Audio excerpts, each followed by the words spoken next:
El olor a cempasúchil y copal se aferraba al aire quieto del panteón. Era octubre en Michoacán, y el mundo de los vivos se preparaba para recibir al de los muertos. Doña Elvira, a sus 72 años, conocía bien ese ritual. Sus rodillas tronaban al arrodillarse sobre el petate, pero su mano era firme mientras limpiaba la lápida de mármol gris. Aquí yaces, Arturo. Y yo aquí sigo, mi viejo, dándote lata. Sonrió con una ternura que solo los años y un amor bien vivido pueden dar. Llevaba 48 años casada, y 5 viuda. La cuenta le parecía injusta. Mientras acomodaba las flores, un sollozo la distrajo. No era el llanto contenido de una viuda reciente, ni el lamento agudo de una madre. Era un llanto ahogado, seco, como si viniera de un lugar que ya no tenía lágrimas, solo polvo. A unos 20 metros, cerca de los cipreses más jóvenes, una mujer estaba de espaldas, arrodillada frente a una tumba nueva. Elvira la observó. La mujer era delgada, de hombros caídos. Pero fue el vestido lo que heló la sangre de Elvira. Era un vestido negro, de terciopelo, con un discreto broche de plata en el cuello. Un vestido elegante, sobrio. Un vestido que Elvira conocía. Sintió un escalofrío que no tenía nada que ver con el viento fresco de la tarde. Se levantó despacio, sus articulaciones protestando. La vejez es un mal cobrador, solía decirle Arturo. Siempre llega puntual y nunca te perdona un centavo. Se acercó con la excusa de buscar la llave del agua. La mujer no se movió. Elvira carraspeó. Disculpe, mija. ¿Está usted bien? La mujer levantó la cabeza lentamente. El sol le daba de frente a Elvira, pero la sombra de los árboles cubría el rostro de la desconocida. Y entonces la mujer se giró. Elvira ahogó un grito. Sus manos, manchadas de tierra, volaron a su boca. No era posible. ¡Ay, Dios mío! La mujer era Isabela. Isabela, la hija de su compadre Ramiro, que en paz descanse. Isabela, la que había muerto hacía 6 meses en un accidente de coche en Houston. Isabela, la que fue velada en la Ciudad de México, en un ataúd cerrado. Elvira había estado allí. Había abrazado al viudo, Rodrigo, mientras él lloraba desconsolado. Y ahora, Isabela estaba frente a ella, viva. Oh, no, no puede ser, susurró Elvira. La mujer la miró con ojos vacíos, ojos que habían visto demasiado, y en su cuello, brillando débilmente, estaba el broche de plata. Era el mismo vestido, el mismo que Rodrigo había dicho que era su favorito, el que le había puesto para su último viaje. Elvira recordó el velorio, el lujo de la funeraria en Félix Cuevas, el ataúd de caoba brillante, Rodrigo, impecable en su dolor, recibiendo condolencias. «Fue tan rápido, doña Elvira», le había dicho él, secándose una lágrima falsa. «El golpe fue... no quedó nada. Los doctores dijeron que era mejor recordarla como era. Un ataúd cerrado». Elvira, en ese momento, lo había aceptado. El dolor justifica muchas cosas.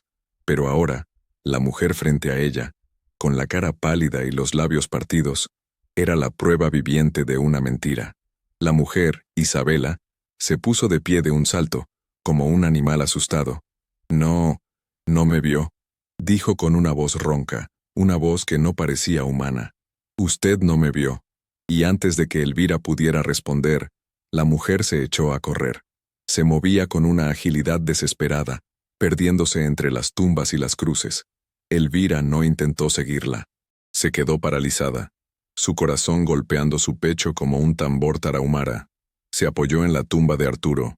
«Mi viejo», dijo, su voz temblando. «O me estoy volviendo loca, o acabo de ver a un fantasma. Y si no es fantasma, entonces vi un crimen». Elvira miró la tumba que Isabela había estado visitando. Era nueva, sí, pero sin nombre. Solo una cruz de madera simple y un manojo de flores silvestres, ya marchitas. ¿A quién lloraba la muerta?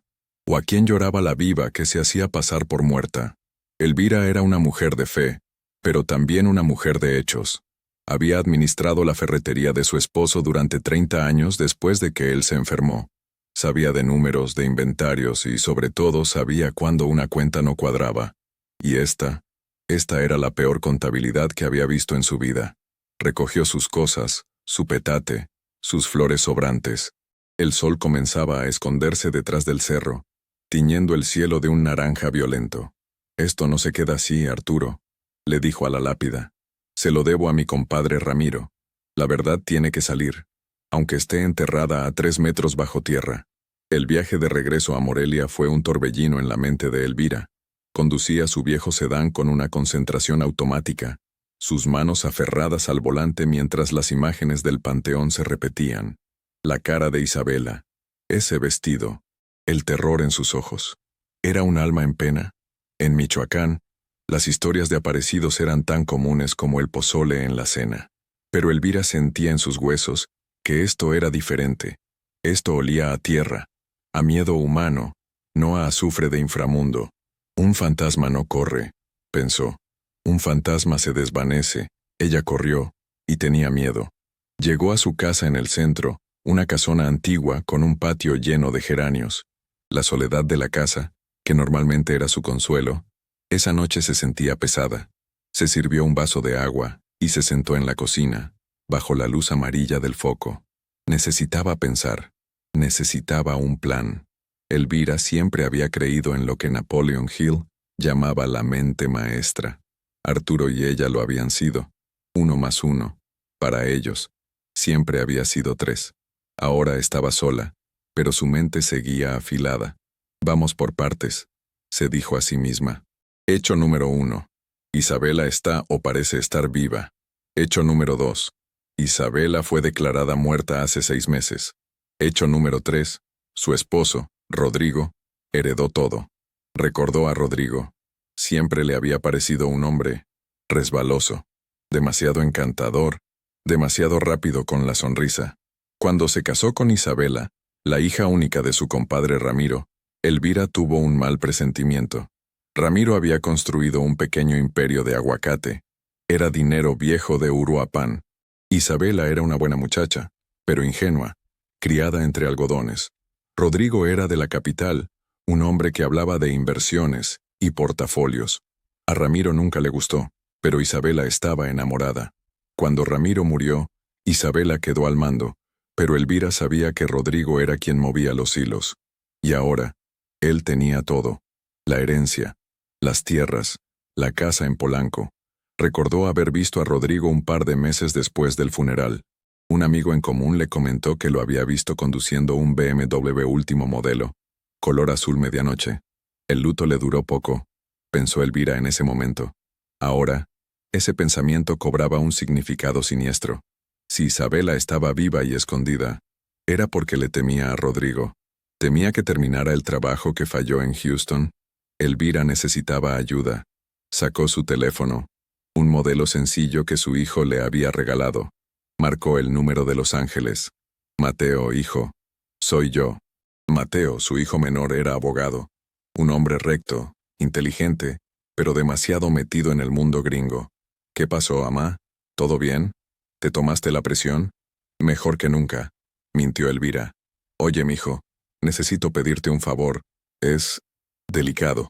Le contó la historia. Empezó por el panteón, el vestido, la cara. Mateo escuchó en silencio. Elvira esperaba que le dijera que estaba cansada, que había visto mal. Pero Mateo conocía a su madre. Sabía que ella no inventaba. «Un ataúd cerrado», repitió Mateo, su voz profesional tomando el control. «Houston, Texas. Eso complica las cosas, pero también las facilita. Los registros allá son públicos. Déjame ver qué encuentro, mamá. Pero por favor te lo pido, no hagas nada. No hables con nadie, especialmente con Rodrigo». «Claro que no, mijo. No soy ninguna tonta». «¿Y si era un fantasma, mamá?», preguntó Mateo, su voz suavizándose. Elvira miró por la ventana hacia la oscuridad de su patio. «Pues si era un fantasma, mi hijo es el fantasma más asustado que he visto. Y los fantasmas no se asustan. Los que se asustan son los vivos que tienen algo que esconder». Colgaron. Elvira se sintió un poco mejor. La maquinaria estaba en movimiento. Se preparó un té de tila. «Paciencia y planeación», se dijo. «No puedes cosechar si no siembras primero. Y yo voy a sembrar la duda». Recordó la tumba sin nombre. ¿Por qué estaba Isabela allí? ¿A quién lloraba? ¿O estaba visitando su propia tumba simbólica? La idea le dio escalofríos. ¿Qué clase de infierno tendría que estar viviendo una mujer para visitar el lugar donde debería estar? El teléfono sonó 2 días después. Era Mateo. Mamá, esto está raro. ¿Qué encontraste? Encontré el certificado de defunción. Oficial. Isabela Ramírez de la Vega. Causa de muerte. Trauma múltiple por accidente vehicular. El reporte del forense del condado de Harris lo confirma. El cuerpo fue... Entiendo, lo interrumpió Elvira. ¿Cremado? No, dijo Mateo. Enterrado. Aquí en Houston, según Rodrigo. Elvira sintió que el piso se movía. Pero Mateo, el velorio fue en México. El ataúd estaba cerrado. Rodrigo dijo que... Lo sé, mamá, pero el cuerpo nunca cruzó la frontera.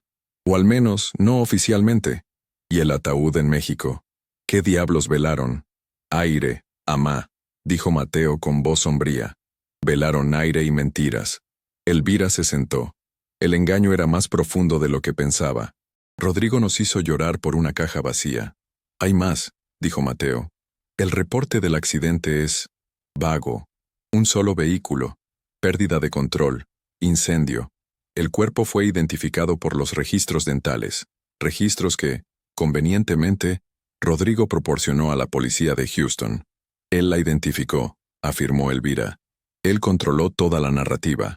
Exacto. Y la herencia.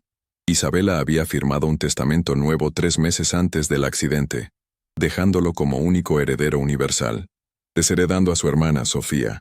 Sofía, susurró Elvira, la oveja negra. Habían tenido una pelea terrible por la herencia del padre. Isabela se quedó con todo. Rodrigo la había convencido. Sofía había desaparecido del mapa. Mamá, dijo Mateo, esto es peligroso. Si Rodrigo fue capaz de hacer esto, y si Isabela está viva y escondida, él la está buscando. Y si sabe que tú la viste, no lo sabrá, dijo Elvira con una dureza que sorprendió a su hijo. Voy a ir a la Ciudad de México. Voy a visitar a Rodrigo. Es hora de llevarle mis condolencias. Atrasadas. No, mamá, es muy peligroso. Déjame ir a mí, o contrato a un investigador. Un investigador hará ruido, replicó Elvira. ¿Y tú? ¿Un abogado de Los Ángeles apareciendo de repente? Rodrigo es listo, no bruto, pero a mí solo me verá como una vieja metiche, una amiga de la familia. No sospechará. A veces, Mateo, la mejor arma es que tu enemigo te subestime. Y créeme, todo el mundo subestima a una viuda de 70 años. Elvira tenía un plan.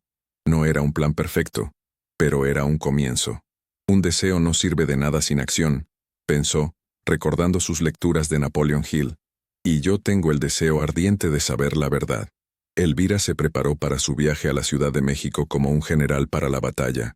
Guardó su mejor ropa, el luto discreto pero elegante que aún usaba.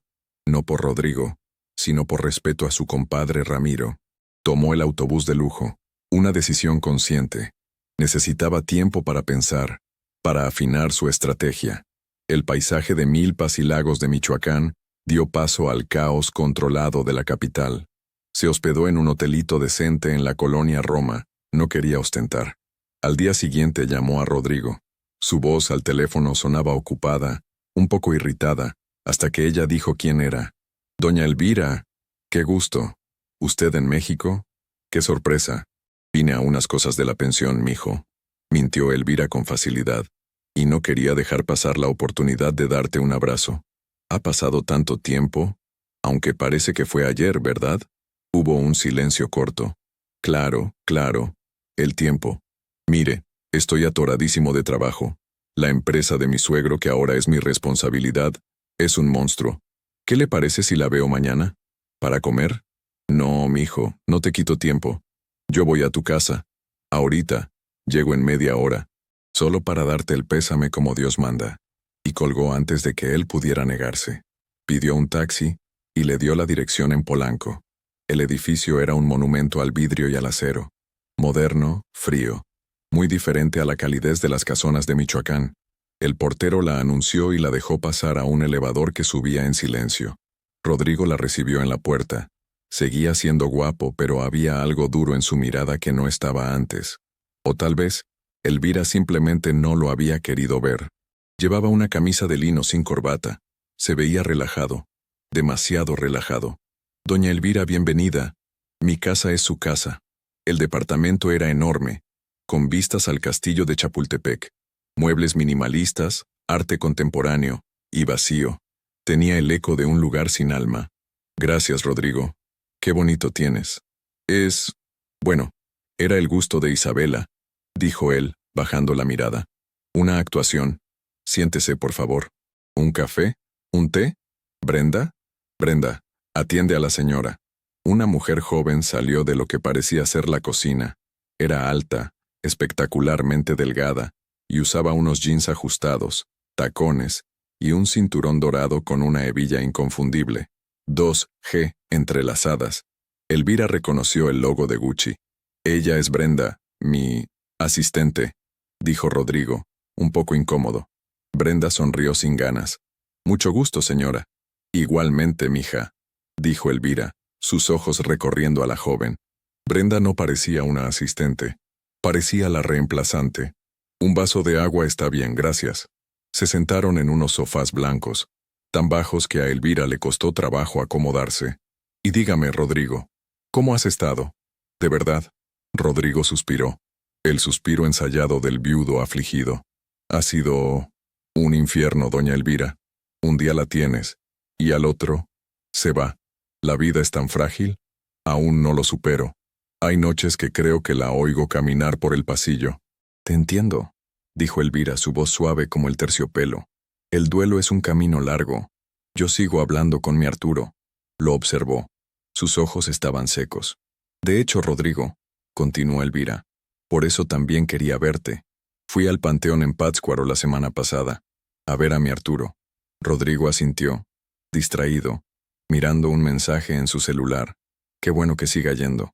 Y vi algo que me dejó muy intranquila.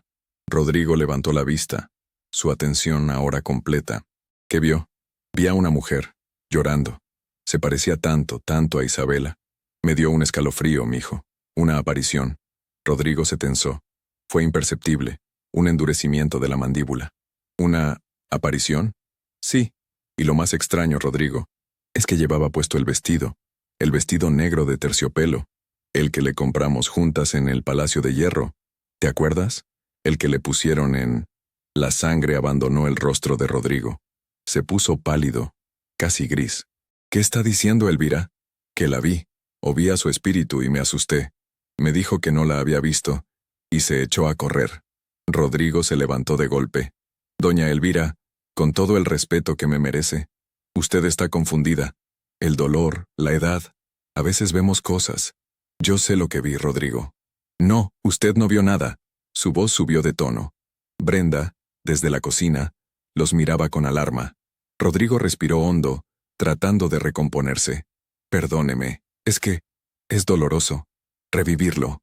Isabela está muerta. Yo mismo tuve que identificar. Fue horrible. Ese vestido fue una sugerencia mía, sí, pero el ataúd estaba cerrado. Usted lo sabe. Lo sé. Tienes razón, mijo. Debo estar vieja. Elvira bajó la mirada, fingiendo sumisión. Su mente, sin embargo, trabajaba a 1000 por hora. Él estaba aterrado. La reacción no fue de dolor, fue de pánico. Ya me voy, Rodrigo. Solo quería saber cómo estabas. Se levantó, apoyándose en su bastón, uno que en realidad no necesitaba, pero que usaba para generar confianza. Caminó por la sala, como admirando el arte. ¿Y el Orozco? Preguntó de repente. ¿Cuál Orozco? El boceto que le regaló mi compadre a Isabela. El de las manos. Siempre estaba colgado ahí junto a la ventana. Rodrigo tragó saliva. Ah, ese. Está en restauración. Se estaba humedeciendo. Qué lástima. Era mi favorito. Elvira llegó a la puerta. Rodrigo la acompañó, ansioso por verla ir. Cuídese mucho, doña Elvira, y, por favor, no comente eso que vio en el panteón. Es de mal gusto. Hace que la gente hable. Claro, mijo, tienes razón. Elvira le dio un beso en la mejilla. Su piel estaba fría. Dios te bendiga, Rodrigo. El elevador cerró sus puertas. Elvira se recargó en la pared. Su corazón latía con fuerza, pero no de miedo, de certeza. Está vivo. El Orozco no estaba en restauración. Está vendido. igual que todo lo demás. Rodrigo no le temía a un fantasma, le temía a una testigo. Salió a la calle bulliciosa de Polanco. El sol la cegó por un momento. Sacó su teléfono y marcó. Mateo. Tengo el hecho número 4. Rodrigo está aterrado. Sabe que está viva. Elvira sabía que Rodrigo era solo una pieza del rompecabezas. La otra era Sofía, la hermana de Isabela. Si Isabela estaba viva y escondida, necesitaba ayuda, y la ayuda más lógica, o la más peligrosa, era su hermana. La pelea entre ellas había sido legendaria. Cuando su padre, don Ramiro, murió, dejó la mayor parte de las tierras de aguacate a Isabela. Sofía, que era la mayor y más rebelde, recibió una cantidad de dinero considerable, pero que palidecía en comparación con la herencia principal. Rodrigo, recién casado con Isabela, había avivado el fuego, convenciendo a Isabela de que Sofía solo quería despilfarrar el patrimonio familiar. Sofía, herida y furiosa, había tomado su dinero y desaparecido, no sin antes decirle a Isabela que Rodrigo la destruiría, una profecía que parecía haberse cumplido. Elvira tuvo que usar sus contactos de la vieja guardia, una comadre en la iglesia de Coyoacán, una prima lejana que trabajaba en el registro. Le tomó 3 días, pero finalmente la encontró. Sofía Ramírez vivía en Coyoacán, lejos del lujo de Polanco. Tenía un vivero, un pequeño negocio de plantas y flores exóticas. Elvira llegó sin avisar. El lugar era un oasis verde en medio de la ciudad. El aire olía a tierra mojada y a jazmín. Vio a una mujer de unos 50 y tantos, con el cabello recogido en un chongo desordenado, jeans manchados de tierra y manos fuertes. Era Sofía. Tenía la misma mirada decidida de su padre. «Buenos días», dijo Elvira acercándose. Sofía levantó la vista de una maceta. «¿Sí? ¿Qué se le ofrece?» «Busco a Sofía Ramírez». «Soy yo». «Usted es...» «Soy Elvira. Elvira de Sánchez. Era amiga de tu padre, tu madrina, aunque quizás no te acuerdes». Los ojos de Sofía se entrecerraron. «Doña Elvira, claro que me acuerdo.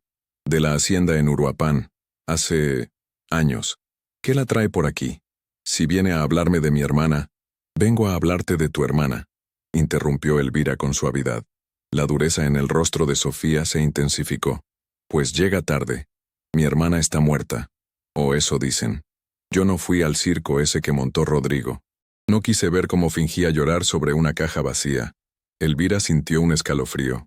«¿Por qué dices que estaba vacía?» Sofía se rió.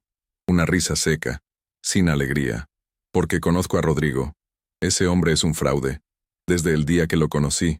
Y un accidente en Houston, tan conveniente, justo cuando las deudas empezaban a salir a flote». «¿Qué deudas?», preguntó Elvira. Sofía la invitó a sentarse en una banca de hierro forjado, bajo una bugambilia. «Siéntese. Esto es largo». Sofía le sirvió agua de Jamaica en un vaso de vidrio soplado. «Rodrigo», comenzó Sofía, «es un jugador, no de cartas, peor, de bolsa, inversiones de alto riesgo. Usó la fortuna de mi hermana, el trabajo de mi padre, como si fuera dinero del Monopoly. Perdió millones, millones, doña Elvira. Yo lo supe por un contador que trabajó para mi padre.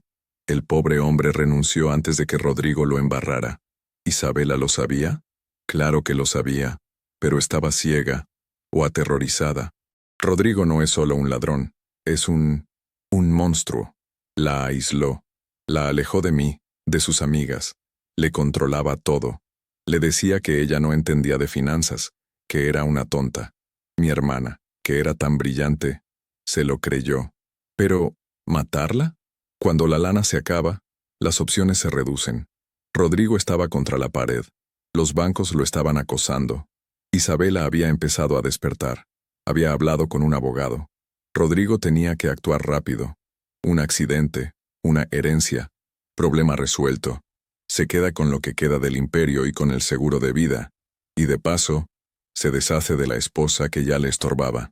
Elvira escuchaba, cada palabra confirmando sus sospechas. El aire olmeca de Brenda en Polanco cobraba sentido. El BMW, la venta del Orozco. Rodrigo estaba liquidando todo. «Sofía», dijo Elvira, tomando las manos callosas de la mujer, «fui al panteón en Michoacán la semana pasada. Un lugar bonito para morir, dijo Sofía con ironía. Vi a Isabela. Sofía soltó las manos de Elvira como si le hubieran dado un toque eléctrico. ¿Qué dijo?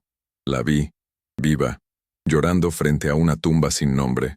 Llevaba el vestido negro, el de terciopelo. Sofía se quedó sin aliento.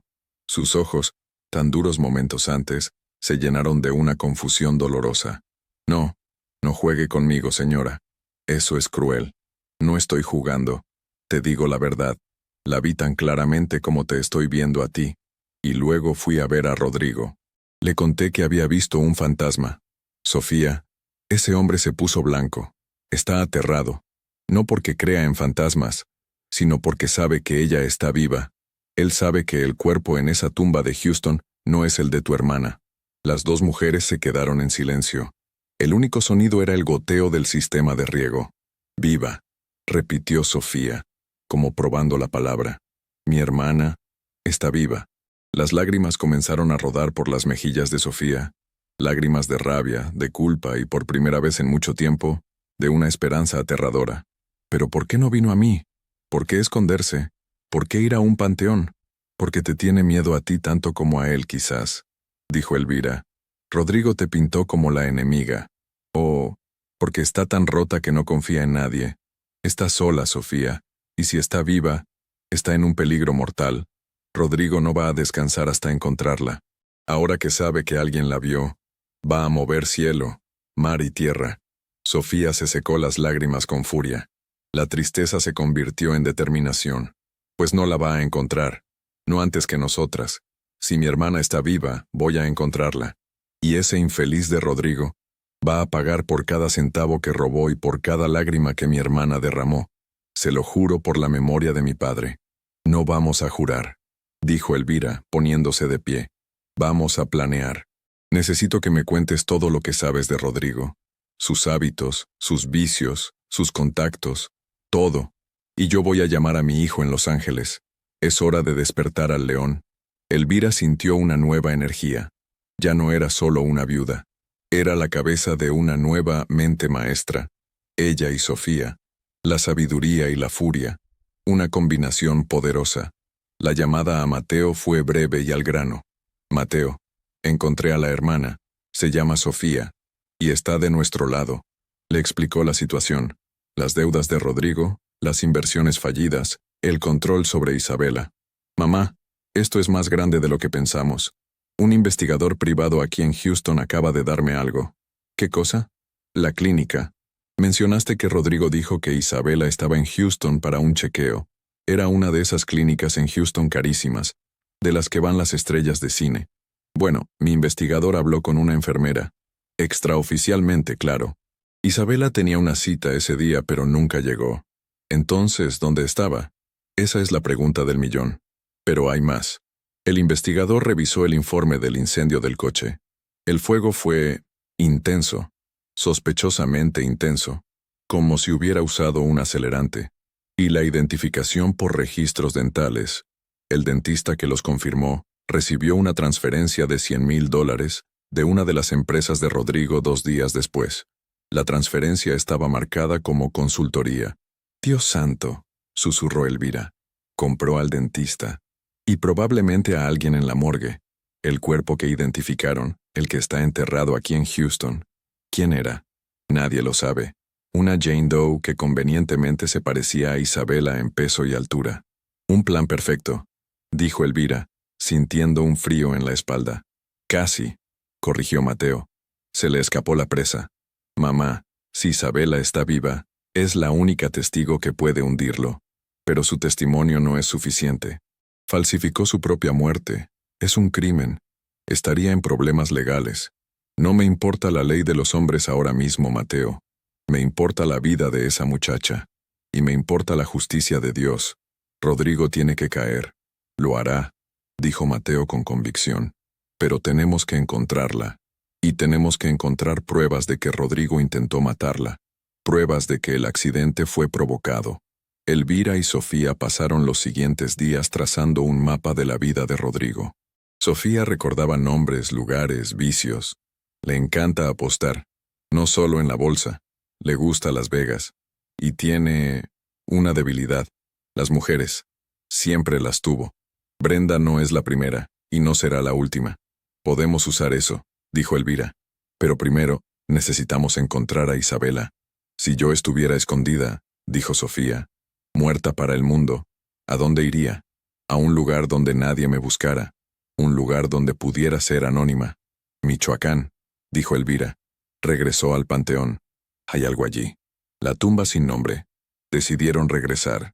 Sofía cerró el vivero por emergencia familiar. Elvira le dijo a Mateo que estarían fuera de contacto por unos días. Condujeron en el coche de Sofía, una camioneta vieja pero resistente. El viaje fue tenso. Sofía estaba llena de preguntas y culpa. ¿Por qué no la ayudé?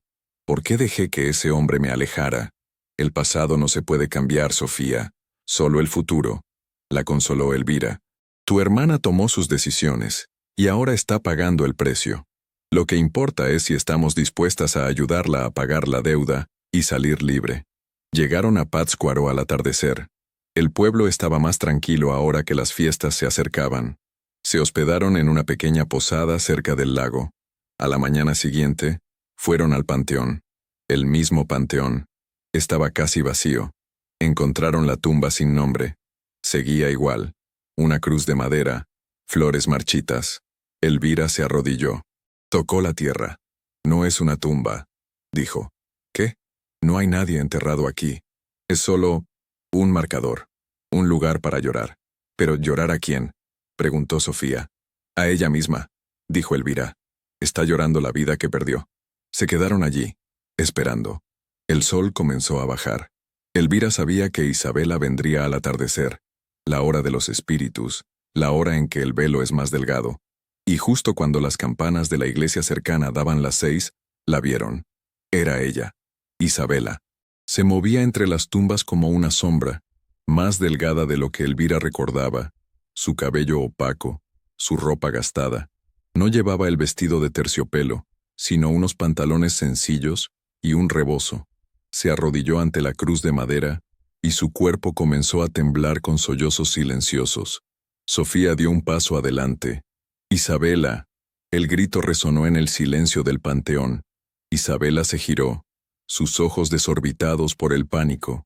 Vio a Sofía, y luego a Elvira. El terror puro se apoderó de su rostro. Se levantó para correr. «No, espera, hermana, soy yo, Sofía», gritó Sofía corriendo hacia ella.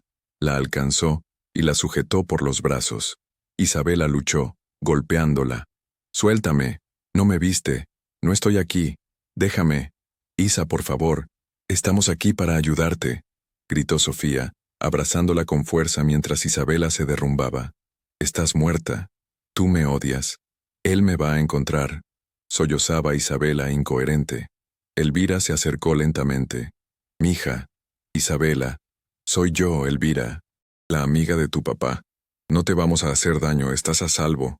Isabela levantó la mirada, sus ojos finalmente enfocando a las dos mujeres. Doña Elvira, Sofía, se aferró a su hermana como una náufraga. «Me va a matar, él me va a matar».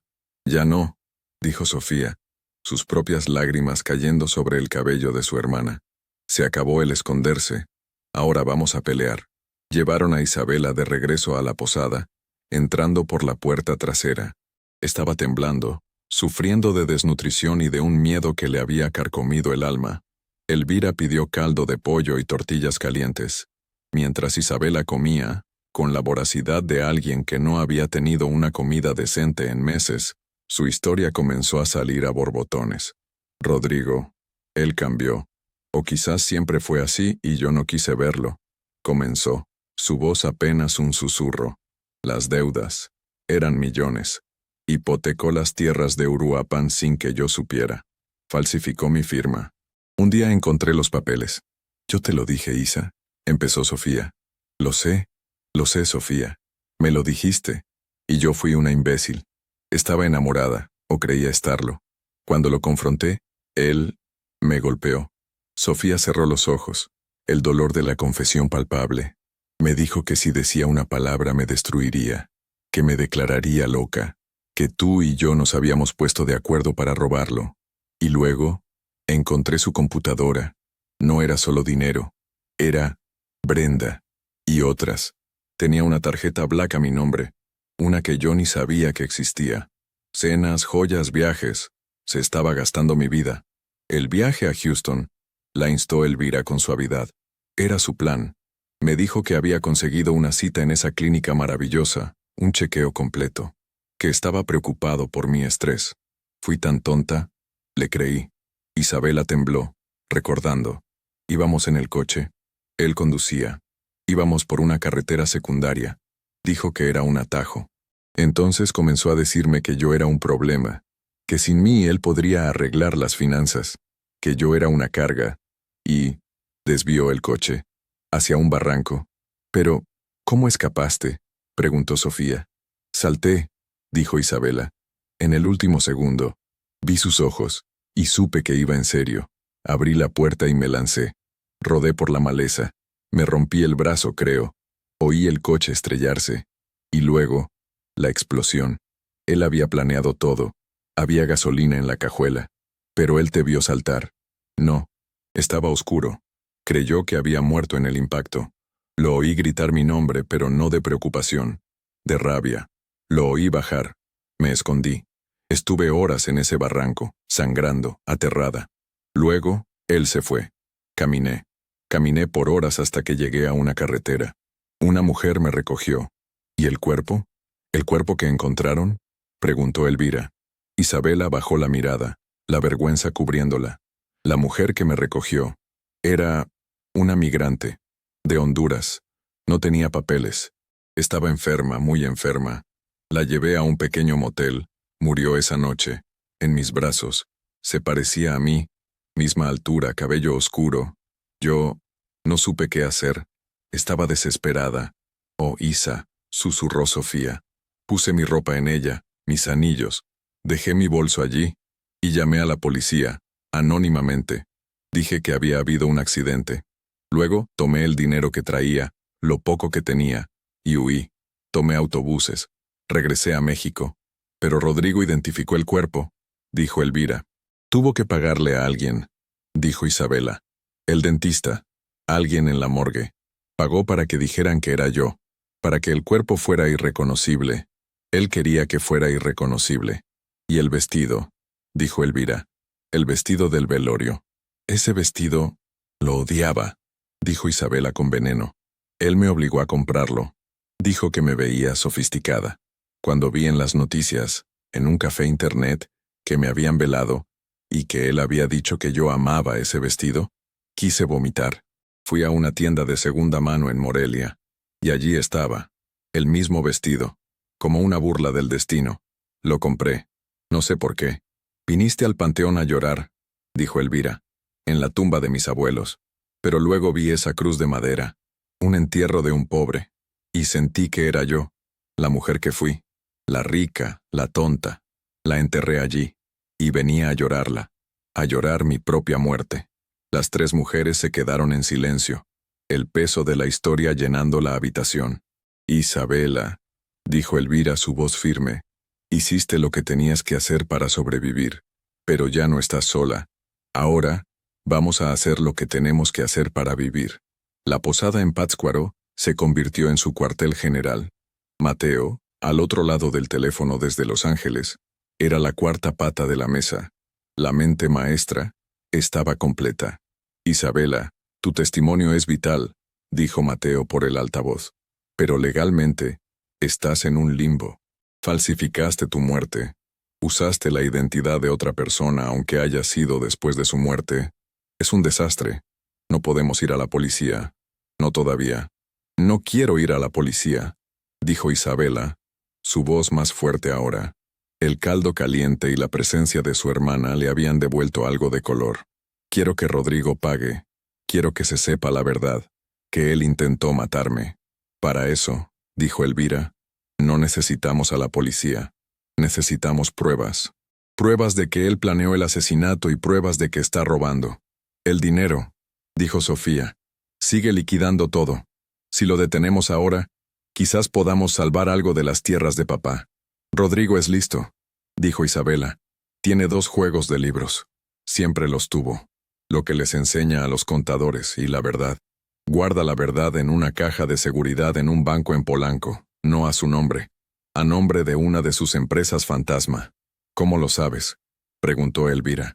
Porque una vez me obligó a firmar unos papeles para esa empresa. Es solo una formalidad, mi amor, me dijo. Recuerdo el nombre del banco. Bien, dijo Mateo. Necesitamos acceso a esa caja, pero también necesitamos algo que lo vincule al accidente, una confesión. Jamás confesará, dijo Sofía. No a nosotros, pero quizás a alguien más. Elvira miró a Sofía. Brenda, dijeron casi al unísono. La asistente. La amante, dijo Elvira. Exacto, dijo Sofía. Esa mujer está con él por el dinero. Si le hacemos creer que hay más dinero del que Rodrigo le está diciendo, o que Rodrigo la va a traicionar, la codicia es una palanca poderosa, reflexionó Elvira. Hay que saber usarla. El plan comenzó a formarse. Era arriesgado, pero era lo único que tenían. Se dividieron las tareas. Mateo desde Los Ángeles usaría sus recursos legales para rastrear las empresas fantasma de Rodrigo, para encontrar el nombre exacto de la que tenía la caja de seguridad. Sofía sería el contacto. Ella se acercaría a Brenda. Isabela. Isabela era el arma secreta. Y Elvira. Elvira era la estratega, la que mantendría la cabeza fría. El primer paso para la victoria, les dijo Elvira esa noche, es definirla. ¿Qué queremos? ¿Venganza o justicia? Justicia, dijo Isabela. Quiero mi nombre de vuelta. Quiero que él esté donde merece estar, en la cárcel. Entonces justicia será, dijo Elvira, sin errores, sin emociones desbordadas, con la cabeza fría. Sofía viajó de regreso a la Ciudad de México, rastreó a Brenda. No fue difícil. Rodrigo la exhibía como un trofeo. Una noche Sofía la interceptó en el lobby del edificio de Polanco, cuando Rodrigo estaba en una cena de negocios. Brenda, ¿verdad? Brenda la miró con desdén. Sí, soy Sofía Ramírez, la hermana de Isabela. La cara de Brenda cambió. Miedo. No sé de qué me hablas. No te hagas tonta. Sé lo que eres. Y sé lo que Rodrigo te prometió. Pero te está mintiendo. Sofía la llevó a un café cercano. Rodrigo es un ladrón. Está liquidando todo y planea irse del país. Contigo, según te dijo, ¿verdad? Brenda asintió, nerviosa. Nos vamos a Europa. En 2 meses. Te va a dejar en cuanto pise París, dijo Sofía con frialdad. Rodrigo no comparte, pero hay algo que él no sabe. Mi hermana tenía bienes ocultos, cuentas en Suiza, joyas, cosas que Rodrigo no ha podido encontrar. Yo sé dónde están. Los ojos de Brenda se iluminaron con codicia. ¿Y por qué me lo dices a mí? Porque necesito acceso a su estudio, a su computadora. Ayúdame a conseguir lo que es mío y te daré una parte más grande de la que Rodrigo jamás soñó darte. Brenda mordió el anzuelo.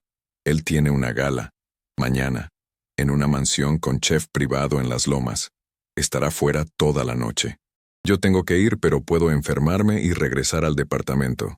Te puedo dejar entrar. Perfecto, dijo Sofía. El escenario estaba listo. La noche de la gala, la tensión era palpable. Sofía y Elvira esperaban en un coche alquilado a 2 cuadras del edificio de Polanco. Isabela estaba con ellas, oculta en el asiento trasero, pálida, pero decidida. No tienes que hacer esto, Isa, le dijo Sofía. Tengo que hacerlo. Es mi vida la que está en esa computadora. Brenda les envió un mensaje. Estoy dentro. La puerta de servicio está abierta, tienen 1 hora. Elvira, sorprendentemente ágil, acompañó a Isabela. Sofía se quedó vigilando. Yo voy contigo, mija, dijo Elvira. 2 cabezas piensan mejor que una, y a mi edad ya nadie sospecha de mí. Entraron al lujoso departamento. Estaba en silencio. El eco de sus pasos sobre el mármol. El estudio de Rodrigo estaba al fondo. Isabela fue directo a la computadora. Estaba protegida por contraseña. La fecha de nacimiento de su madre, dijo Isabela tecleando. Acceso concedido. Nunca fue muy original. Isabela conectó una memoria USB que Mateo les había proporcionado. El software comenzó a copiar archivos, registros bancarios, correos electrónicos, transferencias. Y allí estaba, la comunicación con el contacto en Houston, el pago al dentista, el plan de vuelo a París. Solo de ida. Hijo de... susurró Isabela. Doña Elvira, mire esto. Elvira se acercó. Era un borrador de un testamento. El de Brenda. Dejándole todo a él. Planeaba hacerle lo mismo, dijo Elvira horrorizada. La usa para robarme a mí, y luego la elimina a ella. En ese momento, oyeron la puerta principal. Miedo. Brenda, eres una idiota. ¿Se te olvidó tu bolsa Chanel? Era Rodrigo. Había vuelto. Brenda venía detrás de él, pálida. Se me quedó, mi amor. Rodrigo entró al estudio. Y las vio. A Isabela, sentada frente a su computadora. A Elvira, el mundo pareció detenerse. Rodrigo soltó una risa nerviosa. ¿Qué es esto? ¿Una fiesta de disfraces? ¿Contrataste a una doble, Brenda? Isabela se levantó lentamente. La memoria USB estaba en su mano. Hola, Rodrigo. La sangre desapareció del rostro de Rodrigo. El color de la muerte que Elvira había visto antes, pero multiplicado por 1000. Tú estás muerta. Estaba, dijo Isabela, su voz vibrando con una furia fría. Pero las mujeres de Michoacán no nos quedamos enterradas. Y tú vas a pagar por lo que hiciste. Rodrigo miró a Brenda. Tú las dejaste entrar. Dio un paso hacia Isabela, sus ojos en la memoria USB. Dame eso. Es mío. No, dijo Isabela retrocediendo. Rodrigo se abalanzó sobre ella, sus manos buscando su cuello. Te mataré de verdad esta vez. Isabela gritó. Pero antes de que Rodrigo pudiera tocarla, un golpe sordo resonó en la habitación. Rodrigo se tambaleó y cayó de rodillas. Detrás de él estaba doña Elvira, sosteniendo con ambas manos una pesada estatuilla de bronce que había tomado del escritorio. A una mujer no se le pega, desgraciado, dijo Elvira, jadeando. Rodrigo la miró, aturdido, y luego se desplomó en la alfombra, inconsciente. En ese preciso instante, la puerta del elevador se abrió de golpe. Sofía entró, seguida por 2 hombres altos. Perdón por la tardanza, dijo Sofía, mirando el cuerpo en el suelo. El tráfico. Mateo, exclamó Elvira. Su hijo corrió a abrazarla. Tenías que venir a hacer escándalo, ¿verdad, amá? Y tú llegas tarde, como siempre, respondió ella, abrazándolo con fuerza. La policía, alertada por Mateo, quien había volado esa misma mañana, no tardó en llegar. El escándalo fue mayúsculo. El muerto que regresó de Polanco, titularon los periódicos. Con las pruebas de la computadora, la confesión aterrorizada de Brenda, que testificó contra Rodrigo para salvar su propio pellejo, y el testimonio de Isabela, Rodrigo fue arrestado. El juicio fue rápido. Intento de asesinato, fraude masivo, falsificación y la profanación del cuerpo de la migrante desconocida. Rodrigo de la Vega fue condenado a más de 40 años de prisión. La cuenta bancaria bloqueada de Isabela fue finalmente liberada, o lo que quedaba de ella. Rodrigo había quemado la mayor parte de la fortuna, pero las tierras de Uruapán, el corazón del imperio de don Ramiro, pudieron salvarse. Isabela y Sofía, dueñas por igual, decidieron administrarla juntas. El vivero de Sofía se expandió, y parte de las ganancias de la huerta se destinaron a un fondo para identificar y repatriar a migrantes fallecidos. Fue la forma de Isabela de honrar a la mujer que, sin saberlo, le había salvado la vida. Mateo regresó a Los Ángeles no sin antes hacerle prometer a su madre que su próxima investigación sería sobre recetas de mole, y nada más. Doña Elvira regresó a su casa en Morelia. Su patio de geranios la recibió con el mismo silencio pacífico de siempre. Se sentó en su mecedora, el mismo lugar donde Arturo solía leer el periódico. Había visto a una mujer en el panteón, sí, pero no era un fantasma. Era una lección. Elvira reflexionó. La vida, pensó, es como un tejido. A veces, los hilos son oscuros, dolorosos, confusos. Hilos de traición, de pérdida, de miedo. Pero esos hilos son necesarios.